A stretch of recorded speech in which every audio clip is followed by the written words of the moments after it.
آپ یہ سمجھتے ہیں کہ ایران انقلاب کا بانی ہے؟ نہیں، ہم یہ سمجھتے ہیں کہ انقلاب کا سب سے پہلا فلسفہ دینے والی اعلیٰ ترین شخصیت فک و کلی نظام کے اصول پر وہ حضرت امام شاہ ولی اللہ رحمۃ اللہ علیہ کی۔ وہ فرماتے ہیں آج دور ایسا آ چکا کہ جب تک اجتماع عقلاء قومہم، جب تک ایک جمہوری نظام کے ذریعے سے قوم کے دانشور عقل مند طبقے کے ہاتھ میں نظام سیاست نہ آ جائے، اس وقت تک قومیں اپنے آپ کو زوال سے نہیں نکال سکتی۔ سیاسی شعور جمہوریت کا دیتے ہیں اور مسائل کے حل کرنے کے اعتبار سے حضرت امام شاہ ولی اللہ رحمۃ اللہ علیہ فرماتے ہیں کہ آج زوال آ گیا، سامراجی طاقتیں غالب آ رہی ہیں، بھیڑیا صفات دنیا کے سیاست پہ غالب آ چکے ہیں، انہوں نے دنیا کی آزادی کو اب سلب کرنا ہے، دنیا کی معیشت پہ قبضہ کرنا ہے، دور مشین کا اور سائنس کا آ رہا ہے۔ اس لیے شاہ صاحب رحمۃ اللہ علیہ فرماتے ہیں کہ آج اگر تم یہ چاہتے ہو مذہب کی نشت ثانیہ کرتے ہوئے فرماتے ہیں تو پھر فک و کلی نظام کے اصول پہ عمل کرو۔ نظاموں کی جنگ ہے، آج عقیدے کی جنگ نہیں۔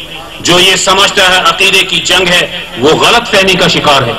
جنگ نظام کی ہے، ایک طرف اشتراکیت کا نظام ہے، ایک طرف سرمایہ داری نظام ہے۔ سرمایہ داری نظام کو ناکام بنانے والا اشتراکیت کا نظام ہے۔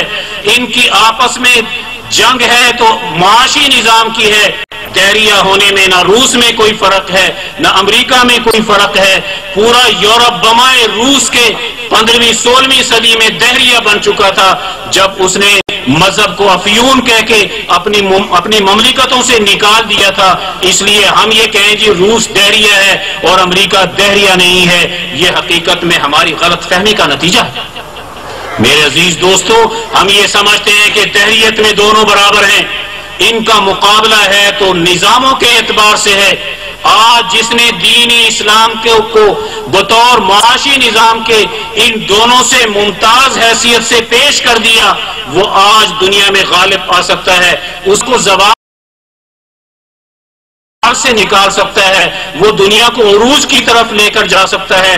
اگر نظام سرمایہ داری کے تابع جمہوریت آئے کوئی انسانیت کو فائدہ نہیں پہنچے گا۔ نظام سرمایہ داری کے تابع اگر گلوبلائزیشن آ جائے کوئی انسانیت کو فائدہ نہیں پہنچے گا۔ نظام سرمایہ داری کے تابع WTO آ جائے کوئی انسانیت کو فائدہ نہیں پہنچے گا۔ یہ سارے سرمایہ داروں کے اور ملٹی نیشنل کمپنیوں کے انسانیت کو بیوقوف بنا کر ان کے وسائل کو لوٹنے کے دور سرمایہ داری میں حربے ہوا کرتے ہیں۔ جب دین صحیح غالب آئے، سیاست کے ساتھ غالب آئے تو یہ ممکن نہیں ہے کہ ملٹی نیشنل کے کردار کو محدود نہ کیا جاتا ہو، قوموں کی ترقی کی بات نہ کی جاتی ہو، آزادی اور حریت کا تحفظ نہ کیا جاتا ہو، اور خطے کے اقوام کے ساتھ تعلقات نہ قائم کیے جاتے ہوں۔ ایشیا کو لڑانے والا یورپ ہے، اس کی ترقیات کو چھیننے والا یورپ ہے، عربوں کی تقسیم کرنے والا یورپ ہے۔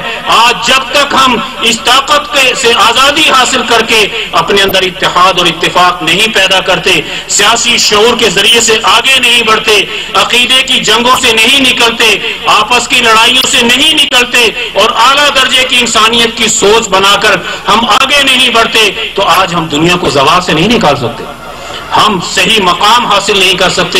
اس لیے میرے عزیز دوستو، ہمیں ضرورت ہے کہ شاہ صاحب کی تعلیمات کو پڑھو۔ وہ شخصیت ہے جس نے مذہب کی نشت ثانیہ کی ہے، سیاست میں بھی، معیشت میں بھی، سماجیات میں بھی، عمرانیات میں بھی، ہر شعبے میں جس کی سیاست اچھی ہے اس کے ادارے اچھے ہوتے ہیں۔ اچھی سیاست اچھے اداروں کو جنم دیتی ہے، بری سیاست تمام اداروں کو تباہ کر دیتی ہے۔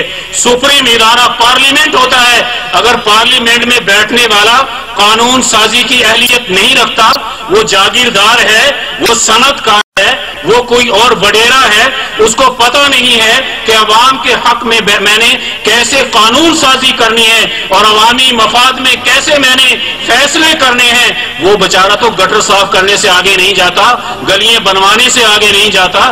کونسلر کی سطح کا کسی قوم کا گرا ہوا MNA MPA ہوتا ہے کہ اس کی سوچ تو یہ ہونی چاہیے تھی کہ وہ